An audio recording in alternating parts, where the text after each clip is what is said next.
সাথে রয়েছি দুজন, এক ডোরে বাঁধা দুটি প্রাণ, ছিঁড়বে না কভু এ বাঁধন।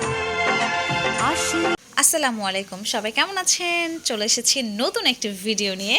আর এই ভিডিওতে অনেক বড় একটা টুইস্ট আছে। সেটা হচ্ছে আমরা সবাই চলে এসেছি সালমান শাহ বাসভবনে আমাদের সবার স্বপ্নের নায়ককে দেখতে এসেছি। অ্যাকচুয়ালি আমি সত্যিই জানতাম না যে সালমান শাহর বাসা হচ্ছে সিলেটে। সিরিয়াসলি আমি কখনো এটা সার্চও দিইনি বা জানিও না। আমরা যেদিন সিলেটে যাই তার পরের দিন আমরা 5 ভাইতে খাওয়ার জন্য রওনা দিলাম। তো সালমান শাহর বাসার সামনে দিয়ে যখন যাচ্ছিলাম তখন ভাইয়া বলল যে দেখো এটা সালমান শাহর বাসা। আমি একদম মানে সারপ্রাইজ, আর আমার খুব ইচ্ছে করছিল এটার ভিতরে একটু ঢুকে দেখি, মানে আমি তার বাসায় একটু ঢুকবো। সেই বাসায় হেঁটেছে, তার শৈশব কেটেছে, তার বড়কাল কেটেছে।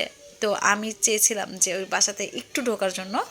তো অবশেষে আমরা ফাইনালি ওই বাসাতে ঢুকতে পেরেছি। আর এত ভালো লেগেছিল ওই দিনটা, ওই মুহূর্তটা আমি জাস্ট শেয়ার করতে, মানে আমি ওইটা মনে হয় বলেই বোঝাতে পারবো না যে আমার কত ভালো লেগেছে। সে হচ্ছে আমাদের সবার স্বপ্নের নায়ক, আর তার বাসায় যে আমি যেতে পেরেছি এটার জন্য আমি অনেক অনেক অনেক খুশি, অনেক খুশি। আর তার বাসায় যেটা দেখলাম, তার মামা ছিল রুমে, আমাদেরকে অনেক সময় দিয়েছে, অনেক কথা বলেছে। এত সুন্দর তার ব্যবহার, মানে তখনই আরও আমরা মানে আরও প্রেমে পড়ে যাই সালমান শাহ। যে তার ব্যবহারটা অবশ্যই তার ফ্যামিলি থেকে বিলং করেছে। ফ্যামিলি এত ভালো, তাহলে সে কতটা রুচিশীল ছিল তখনই। সে স্টাইল শিখিয়ে গিয়েছে সবাইকে। মানে সে যদি এখন ইন্ডাস্ট্রিতে থাকতো, আমাদের ইন্ডাস্ট্রির মুখ আরও অনেক অনেক অনেক উজ্জ্বল হতো। সেটার মানে বলার কোনো অপেক্ষা রাখে না। আর একটা কথা কি জানেন, তার মামা যখন আমাদের সাথে অনেক অনেক গল্প করছিল, তারও আমাদেরকে অনেক ভালো লাগছিল। এই জন্য সে আলমারি থেকে বের করে দিয়েছে সালমান শাহর ব্যবহৃত কয়েকটি রুমাল। আমরা পুরোপুরি সারপ্রাইজ, মানে তার রুমালগুলো দেখে তার সেই ছবিগুলোর কথা মনে পড়ে যাচ্ছিল, যেই ছবিতে সেই রুমালগুলো পরতো। মনে হচ্ছিল যে সে যেন আমাদের কাছেই দাঁড়িয়ে আছে। ইভেন সে আমাদেরকে রুমাল দিছে, তার রুমালটা আমরা ধরে দেখতেছি, ছবি তুলতেছি, গ্রান নিতেছি। এত এত ভালো লাগছিল। ইভেন তো সে যে সুজন সখী ছবি করেছে সেটা লুঙ্গিটাও আমাদের দেখিয়েছে তার মামা, আমাদের অনেক ভালো লেগেছিল। মানে তার মামা তো পুরোই সারপ্রাইজ। অ্যাকচুয়ালি উনি না থাকলে হয়তো বা এত কিছু আমরা পেতাম না। তার জিনিস, তার ব্যবহৃত জিনিসগুলো আমরা ধরে দেখতে পারতাম না।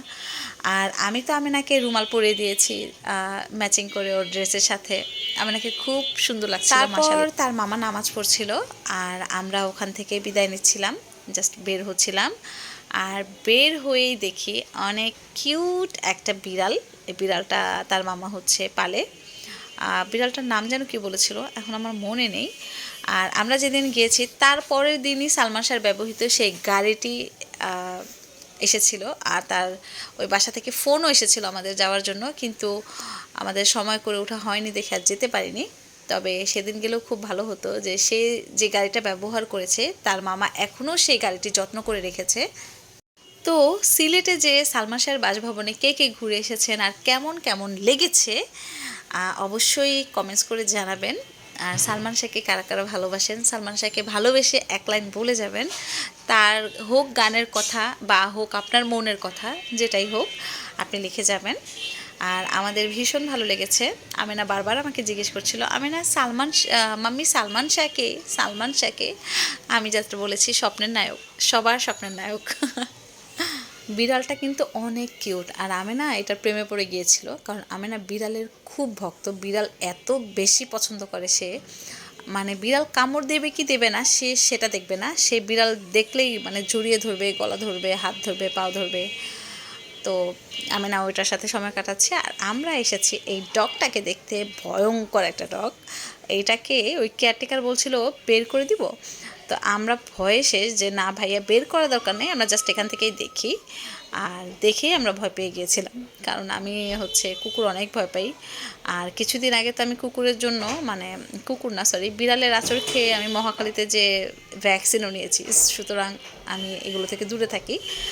আর এইটা হচ্ছে সালমান শাহর বাবার ব্যবহৃত একটা পিস্তল, সেটা 100 বছরের আগের, এখনও তাদের কাছে আছে। তো অবাক, তারা আসলে অনেক যত্ন করে রাখে জিনিসগুলো। আর আমরা কিছু ছবি তুলেছিলাম মেমোরি।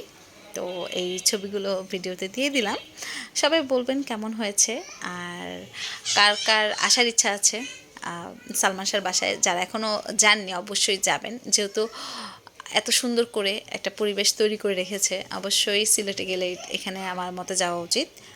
তো সবাই ভালো থাকবেন আর আমাদের জন্য দোয়া করবেন যাতে আমরা অলওয়েজ ভালো থাকি আর আল্লাহর দুনিয়াটা ঘুরে ঘুরে দেখতে পারি। আল্লাহ হাফিজ।